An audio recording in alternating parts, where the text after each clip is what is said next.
യുദ്ധത്തിലൂടെ പാണ്ഡവർക്ക് അധികാരം തിരിച്ചു കൊടുത്തു എന്നാണ് നമ്മൾ പറയുക.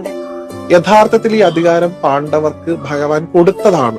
ഇന്ദ്രപ്രസ്ഥം എന്ന് പറയുന്ന ഒരു സാമ്രാജ്യം ഉണ്ടാക്കി അതിന്റെ രാജാവായിട്ട് യുധിഷ്ഠിരനെ അഭിഷേകം ചെയ്ത് രാജസൂയം നടത്തി ഒരു പൊടി ചോര പൊടിയാതെ ഒരു സാമ്രാജ്യം, ഒരു ധർമ്മ സാമ്രാജ്യം സൃഷ്ടിച്ച ആളാണ് കൃഷ്ണൻ, അല്ലെ?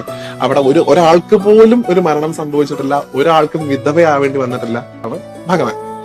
എവിടെ നിന്നാണ് ഈ പ്രശ്നം വരുന്നത്? നമുക്ക് തന്നെ ഉണ്ടാവുന്ന ഈഗോ ക്ലാഷുകൾ. ഈ ചൂതുകളി എന്ന് പറയുന്നത് ധർമ്മമാണെന്നും അതിൽ പങ്കെടുക്കാതിരുന്നു കഴിഞ്ഞാൽ രാജധർമ്മത്തിന് എതിരാണ് എന്ന് മനസ്സിലാക്കിയിട്ടാണ് യുധിഷ്ഠിരൻ ചൂതുകളിക്ക് പോകുന്നത്.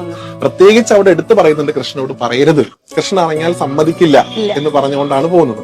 നമ്മളൊരാളെ മാറ്റി നിർത്തുമ്പോൾ അദ്ദേഹത്തിന് പിന്നെ അവിടെ ഇടപെടുന്നതിന് ഒരുപാട് പരിമിതികളുണ്ട്.